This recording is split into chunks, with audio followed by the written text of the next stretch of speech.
जिन विधानसभा में कांग्रेस जीतती रहती है, लोकसभा में पीछे हो जाती है। पूर्ण चुनाव तो तब होगा जब कांग्रेस किस प्रकार का कैंडिडेट देती है। जब तक किसान के जेब में उनके मेहनत का पैसा नहीं जाएगा, तब तक भारतीय जनता पार्टी की बातों पर किसान विश्वास नहीं करेगा। नरेंद्र मोदी की बात करते हैं या अमित शाह जी की बात कर लें, इनको देखकर और इनके जिस तरीके से सभाएं कर रहे हैं, जो इनमें वादे कर रहे हैं, जो गारंटी की बात कर रहे हैं, उस तरीके से उसका असर यहाँ दिखाई देगा। चाहे महतारी वंदन योजना की बात करें जिसके फॉर्म भरवाए जा चुके हैं, और किसानों को जिस तरह से धान का बोनस देने की बात कही थी, बकाया बोनस वो दिया जा चुका है।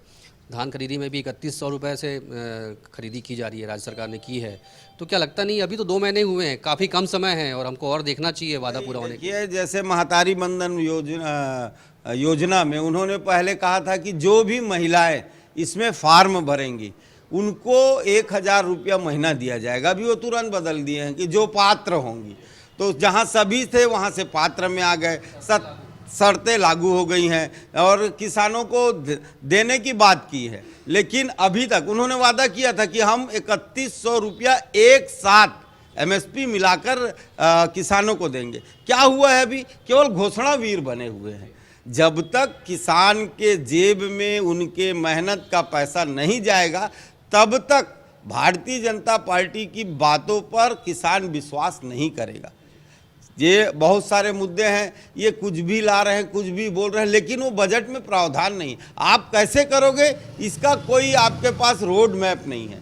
तो निश्चित तौर पर भारतीय जनता पार्टी की सरकार केवल छत्तीसगढ़ की भोली भाली जनता को ठगने का ही प्रयास कर रहे हैं। और इस बात को अच्छे से जान रहे हैं कि जो आज मुख्यमंत्री बने हैं वो दिल्ली के रिमोट से चल रहे हैं। इससे पहले वो केंद्रीय मंत्री थे। उनका अगर रायगढ़ लोकसभा के प्रति देखा जाए तो क्या रहा, कोई एक उपलब्धि भारतीय जनता पार्टी बताने में सक्षम नहीं है। वरिष्ठ पत्रकार हैं युवराज सिंह आज़ाद जी, सीधा सवाल, एक प्रमुख सवाल आपसे करने जा रहा हूँ। आम चुनाव जब होते हैं तो मुद्दे काफ़ी हावी होते हैं। लोकसभा चुनाव में आपको क्या लगता है कि मुद्दे कितने हावी होंगे और चुनाव का आधार क्या होगा, वोटिंग का आधार क्या होगा? क्या वाकई में स्थानीय मुद्दे बहुत अधिक हैं जिसको कहीं ना कहीं सांसदों ने पूरा नहीं किया, या फिर पीएम के चेहरे को देखकर जनता वोट करेगी? क्या लगता है? इसमें लगभग मुझे लगता है कि 80% जो मेरा आकलन है, जो राष्ट्रीय जो हम देख पा रहे हैं भाजपा का नेतृत्व, चाहे हम नरेंद्र मोदी की बात करते हैं या अमित शाह जी की बात कर लें, इनको देखकर और इनके जिस तरीके से सभाएं कर रहे हैं, जो इनमें वादे कर रहे हैं, जो गारंटी की बात कर रहे हैं, उस तरीके से उसका असर यहाँ दिखाई देगा। और हर चुनाव की अपनी एक तासीर होती है। अब मैं इससे पहले तो तमाम लोगों ने बोल दी है बातें, आंकड़े भी बोल दिए हैं, लेकिन एक चीज़ मैं कहूँ कि आपने ओपनिंग में कहा था कि रायगढ़ सीट हॉट सीट है। आपने एक कारण गिनाया विष्णुदेव साय जी के बारे में, जो मुख्यमंत्री हैं। लेकिन विष्णुदेव साय जी के साथ साथ ओपी चौधरी जी हैं, जो कि वित्त मंत्री हैं, रायगढ़ विधानसभा से विधायक हैं। और इसके अलावा अभी भारतीय जनता पार्टी ने रायगढ़ जिला मुख्यालय से कुमार देवेंद्र प्रताप सिंह को राज्यसभा भेज दिया है। तो अपने आप में ये 3 बहुत महत्वपूर्ण कारण हैं रायगढ़ लोकसभा के हॉट सीट होने के। अब इसमें जहाँ तक आपने कहा कि कैसे वोट पड़ते हैं, तो जिन वार्डों में हमेशा कांग्रेस जीतती रही है, विधानसभा में पीछे हो जाती है। जिन विधानसभा में कांग्रेस जीतती रहती है, लोकसभा में पीछे हो जाती है। इस तरीके का गणित जो है ना, ये गणित कहीं ना कहीं कोई ना कोई एक इसके पीछे एक पारदर्शी, एक अपारदर्शी एक झिल्ली है, जो शायद मुझे लगता है कि उसको समझना बहुत ज़रूरी है। हम ये मान लें कि लोग मोदी के चेहरे को ही वोट देना चाहते हैं और इसलिए चाहे प्रत्याशी कोई भी हो, लेकिन जनता ये सोचती है कि हम लोकसभा चुनाव में तो हम पीएम मोदी को ही बनाना चाहते हैं। देखिए, रायगढ़ लोकसभा के बारे में अगर हम बात करें, बाकी जगह पीएम मोदी का चेहरा, रायगढ़ लोकसभा में अगर हम परसेंटेज निकालें तो अब जो है विष्णुदेव साय जी और ओपी चौधरी जी, इनके चेहरे पर ज़्यादा वोट पड़ेंगे बजाय नरेंद्र मोदी जी के। इसका मतलब ये नहीं कि नरेंद्र मोदी जी के चेहरे को खारिज कर दिया जाएगा, उनके चेहरे का भी असर रहेगा। बड़े चेहरे हैं, देश के प्रधानमंत्री हैं। तो इस तरीके से हम कह सकते हैं कि रायगढ़ लोकसभा क्षेत्र के लिए ज़्यादा जो चेहरा होगा वो विष्णुदेव साय जी का होगा और ओपी चौधरी जी का होगा। 2 बड़े चेहरे हैं, 3 बड़े चेहरे मैं कहूँगा कि पहले स्वयं सीएम विष्णुदेव साय हैं, दूसरे ओपी चौधरी जी हैं, जैसे कि युवराज सिंह आज़ाद जी बता रहे थे, तीसरे जो राज्यसभा सांसद देवेंद्र प्रताप सिंह हैं, जो अभी राज्यसभा सांसद बने हैं। 3 बड़े चेहरे इस क्षेत्र से हैं और तीनों की प्रतिष्ठा दांव पर लगेगी। और पीएम मोदी का एक बड़ा चेहरा तो है ही, जिसके भरोसे बीजेपी चुनाव लड़ रही। क्या लगता है कितना प्रतिष्ठापूर्ण चुनाव होगा इस बार? प्रतिष्ठा तो पूर्ण चुनाव तो तब होगा जब कांग्रेस किस प्रकार का कैंडिडेट देती है यहाँ पे।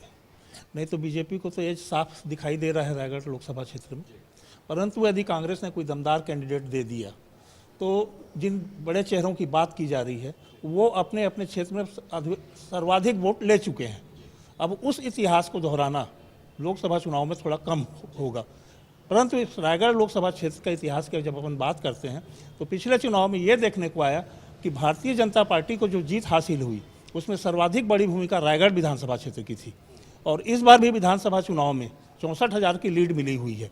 अगर कांग्रेस रायगढ़ विधानसभा क्षेत्र में अपनी स्थिति सुधार लेती है और सारंगढ़, खरसिया, लेलुंगा, धर्मजयगढ़ में अपनी स्थिति को बरकरार रखती है तो ये चुनाव काफ़ी संघर्षपूर्ण और कांटे के संघर्ष के रूप में बदल जाएगा। सीएम ने जो 3 लाख वोटों का जो टारगेट दिया है, क्या आपको लगता है कि इस सीट में वो टारगेट पूरा होगा?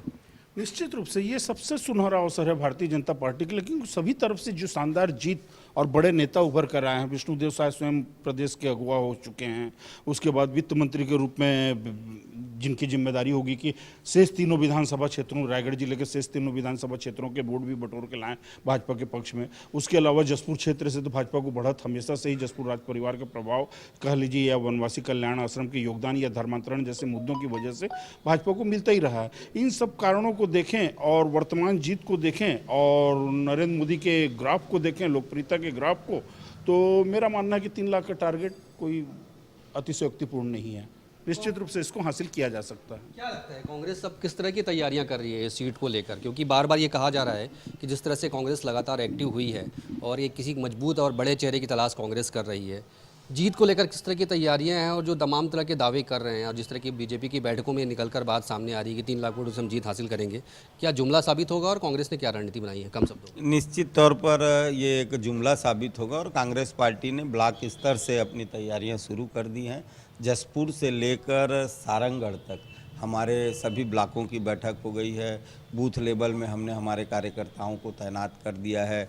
जोन लेवल में हमारी बैठक हो गई है और निश्चित तौर पर हमारा जो केंद्रीय नेतृत्व जिसको भी कांग्रेस पार्टी का उम्मीदवार बनाएगा तो कांग्रेस पूरी एकजुटता के साथ भारतीय जनता पार्टी को मुंह तोड़ जवाब देगी।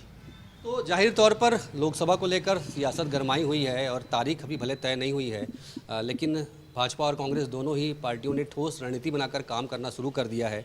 बीजेपी ने जहां 3 लाख से अधिक वोटों की जीत का टास्क रखा है तो कांग्रेस ने इस टास्क को तोड़ने और हर संभव पिछले 5 चुनाव में जिस तरह से कांग्रेस लगातार पराजित होती रही है उस मिथक को तोड़ने की कोशिश कर रही है और ये दावा कर रही है कि इस बार कांग्रेस जो है इस मिथक को तोड़ेगी और इस सीट पर जीत हासिल करेगी। देखना ये होगा कि आने वाले समय में क्या कुछ परिणाम आते हैं।